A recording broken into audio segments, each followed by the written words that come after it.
Annyeong, it's Mikey here, and guys, thank you so much for all of your guys' support and just getting this channel to where it's come, and hopefully I can really keep building this up more. I'm really trying my best. It is difficult, but I'm gonna keep trying to push through and really try to bring you guys better content. Now, today I want to, actually I'm not even thanking anybody for this one because I purchased this. It's the Wobkey Zen65. So Wobkey is bringing out a new 65% keyboard. They're doing a Kickstarter around the end of April for this board, and honestly guys, so before we go into the whole unboxing and everything, I kind of want to speak to you guys about this whole process. Now, so Wobkey had sent out an email to everyone for reviewers or people that wanted to try out the beta early that they could purchase it.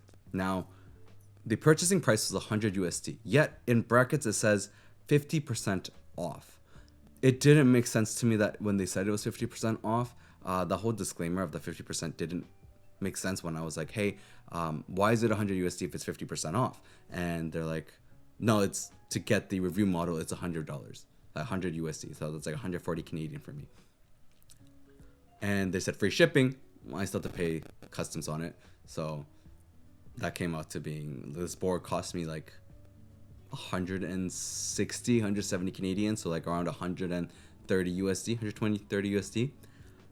And I mean, of course, we're gonna have to take a look inside like the board because you know they're gonna have different versions, right? There's gonna be the basic version, which is supposed to be 89 USD, and so like $90 USD, and then there's the pro version, which is supposed to be 189 USD. So that's a big price gap between the versions. And honestly, I feel like the way that they're kind of doing this and the way that the companies there's like pros and cons you can look at about it. Is one is the company is still allowing smaller viewers to, you know, purchase and be able to review it instead of waiting, right? So they're getting the opportunity to still review an item before it's released.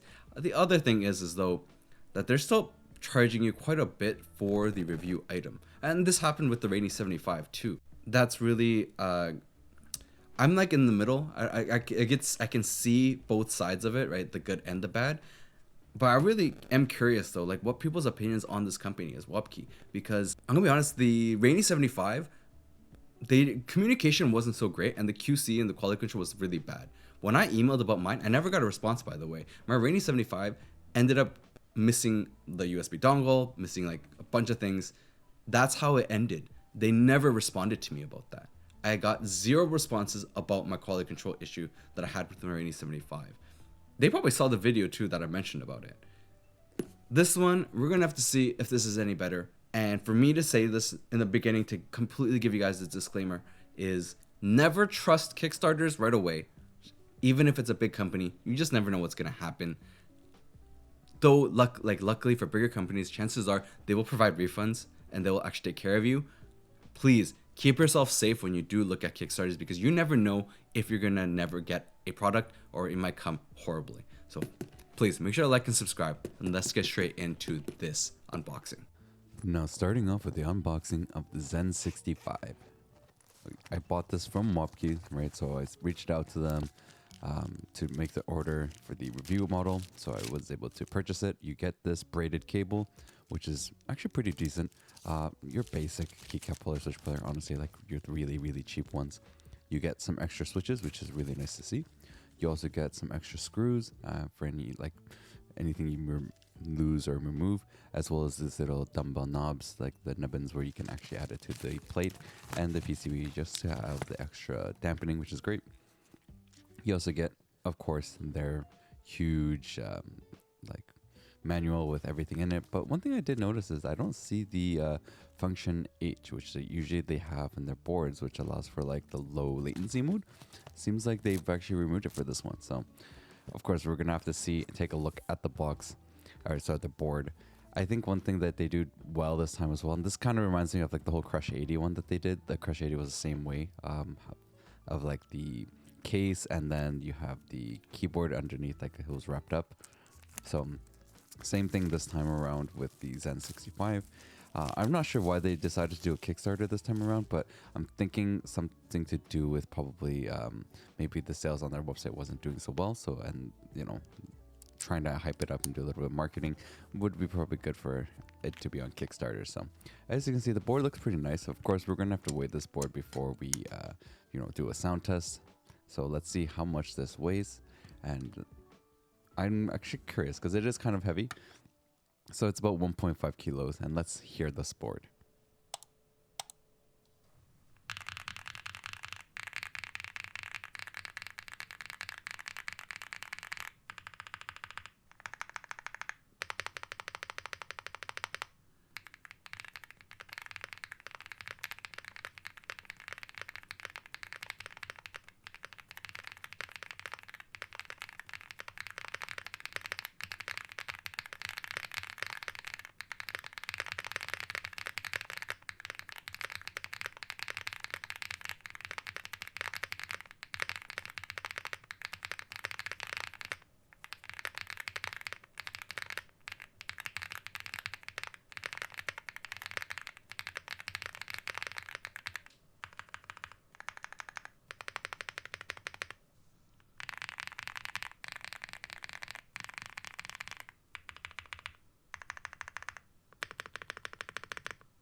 So let's take a look at this. This is something interesting that I noticed on the plate. So before we do in more in depth of this teardown, as you can see, this is supposed to be flex cut, right? So this is a flex cut.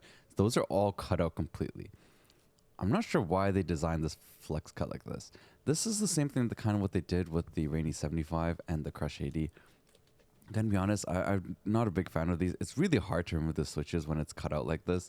It makes it really, really tough. And the Zen65, I also felt the same way. Like, it was really tough to remove switches. Some of them were getting stuck.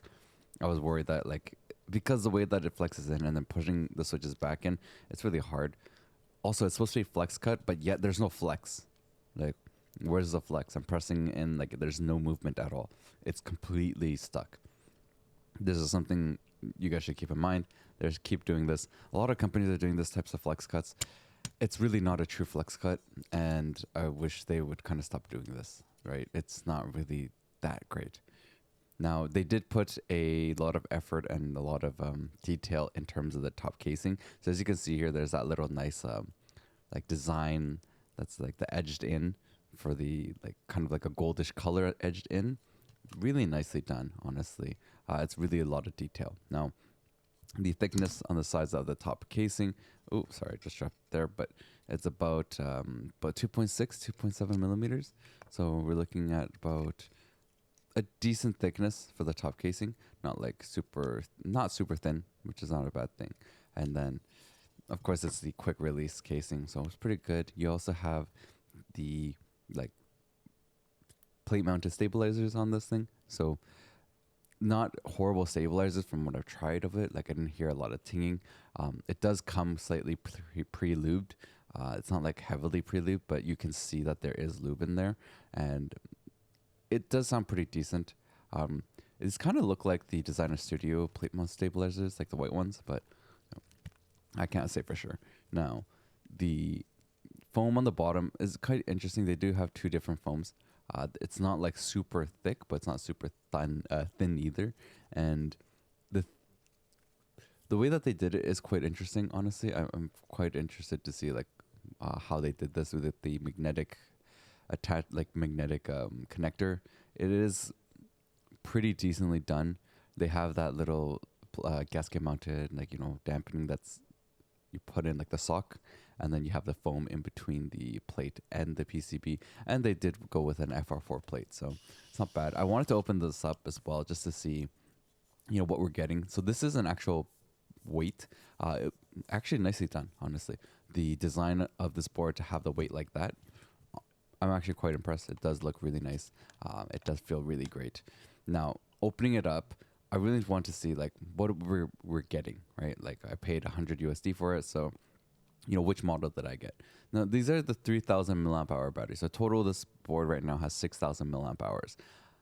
Something we're gonna have to kind of look into a little bit later, but not too bad. So this is supposed to be, I guess, technically the Pro model, which would be the 189 USD version, is what I'm assuming it's gonna be. And I mean, we'll go a little bit more into it a bit later, but of course, I want to give you guys a sound test without any foam at all, because yeah, we want to see how it sounds like without anything.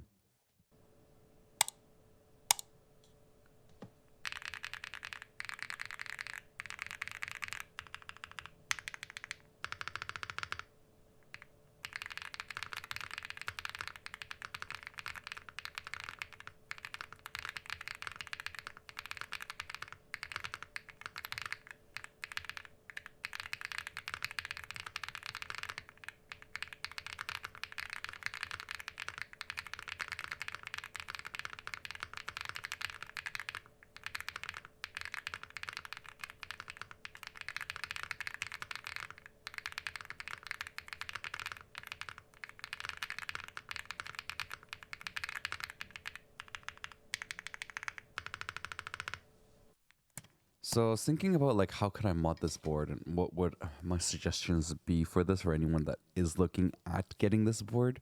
So I was thinking of doing like a tape mod, right? Like a 2-layer tape mod, but I actually just went with 1 layer.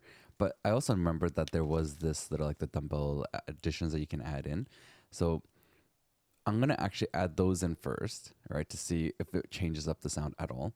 Make sure that you put in the right ones. So there's gray and black ones. So there's 2 different versions. So when you're putting it in, just make sure you get them into the right spots, because there's ones that are on the PCB and then there's one on the plate itself. And then we're gonna do a sound test without any tape mods, and then we're gonna do a sound test with a tape mod.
Now, we did the sound test, and the thing about it though is that the plate that I showed you guys, right, when I did the teardown, the flex cut of the plate is really weird, and I really don't like it. It doesn't provide extra, like, I don't see any extra, like, flex, right? Like I showed you guys, there's like no flex in this board. Why is the plate cut up like that? It gives no benefit from this. When I was doing the like teardown and everything, getting the switches out to even lube it was incredibly hard. I also had that issue with the Radius 75. Everyone did, because it was too tight and because you can't pull it out. The way that it's cut for this plate, it's hard to pull out the switches, which is really, really bad for those that really want to lube their switches and make it sound better.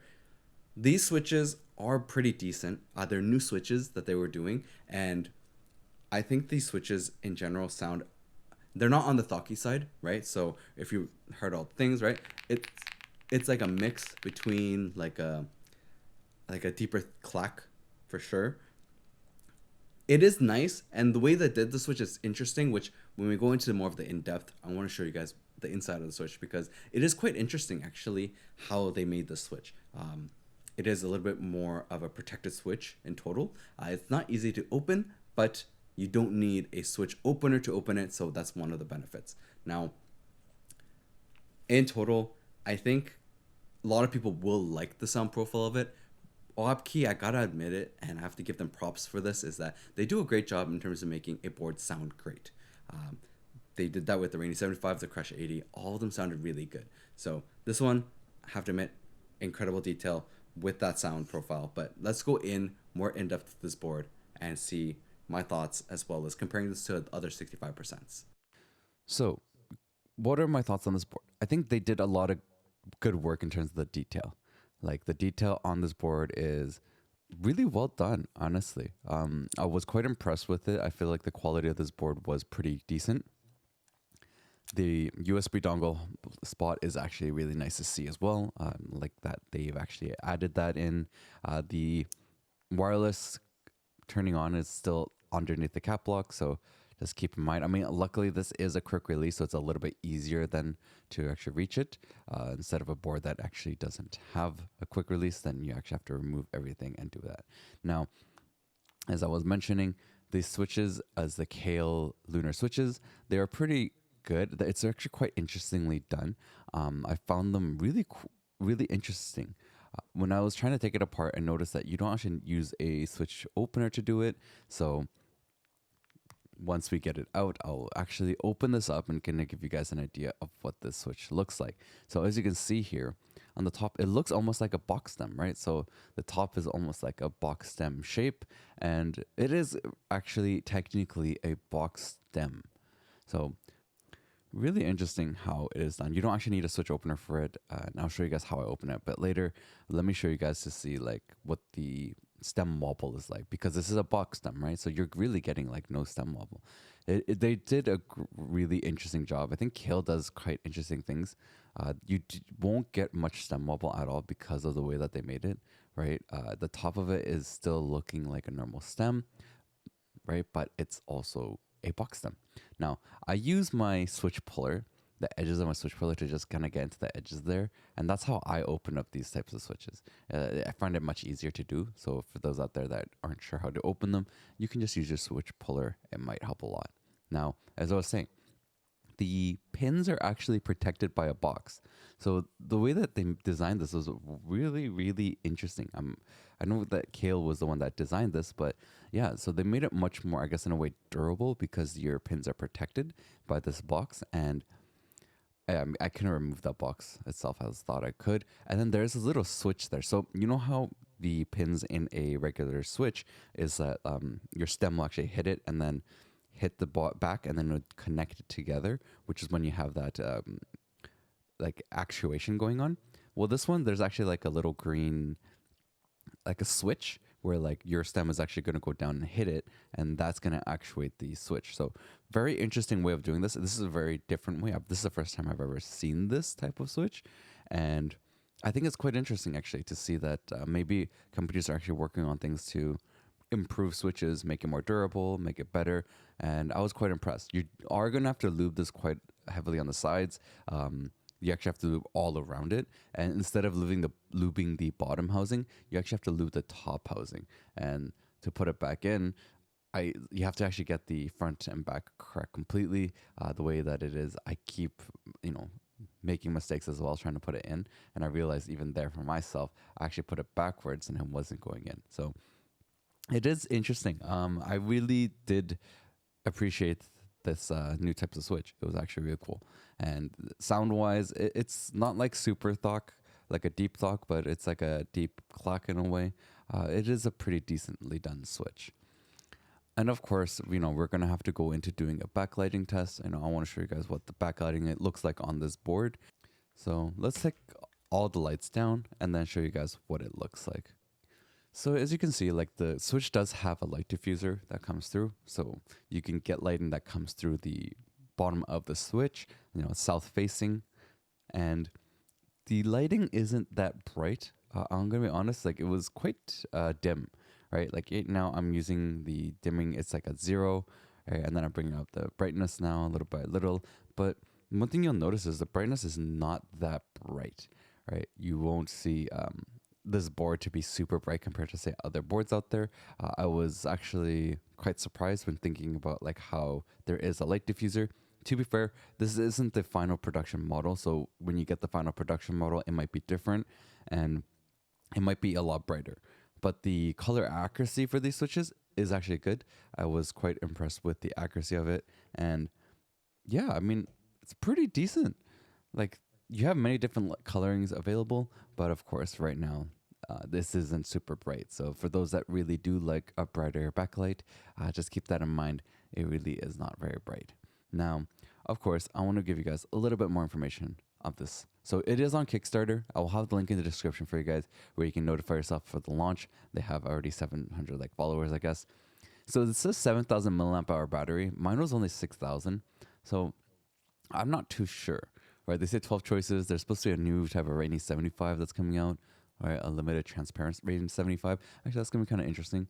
But yeah, I mean, the thing is like, yeah, I told you, right? Mine's 6,000. This is 7,000. So they're charging us for these kind of reviews, right? In a way, they're making money for people to review their board, and which is kind of funny, right? It's in a way, it's a very smart business model, right? You're letting companies reach out to people to reach out to review it just so that they can pay you to do it. This is VIA supported though, which is really nice. It also has a volume knob, but mine had no volume knob, so I'm not sure what the actual final production model is going to look like. It's really hard to say at this point. We only have what the prototype is, pretty much like this beta version, and which is not bad, right? I think on the specific one that I got, which is like the white color, I mean, there wasn't really any color choices for me, but the light blue looks really nice, the back coloring. And of course, for keyboard inspector, you're getting the 1,000 polling rate, which is enough for gaming, right? You're not going to need this for like just your regular casual gaming. If you're competitive gaming, of course, you should just use a different gaming keyboard in general. Now, yeah, you don't actually have the like the FNH on this board, which is like the low latency mode. Actually, I don't know if they will bring that back in the future, but when I was trying to try it on mine, it didn't do anything, right? On this board, the function H does nothing. You don't get any like any changes to your latency. To be fair, with the Crush 80, it is a bug though. If you do run it with the low latency mode, it'll double tap on a letter. So one thing I would like to do as well is kind of give you guys a sound comparison from this board compared to say other 65% boards that I've tried so far, and kind of give you guys my opinion on whether this board is even worth it or worth your money at all.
Right, so we tried many different 65% already, right? This board, honestly, I think in general, it's really cool, right? It does have the quick release, and it has the magnetic connection.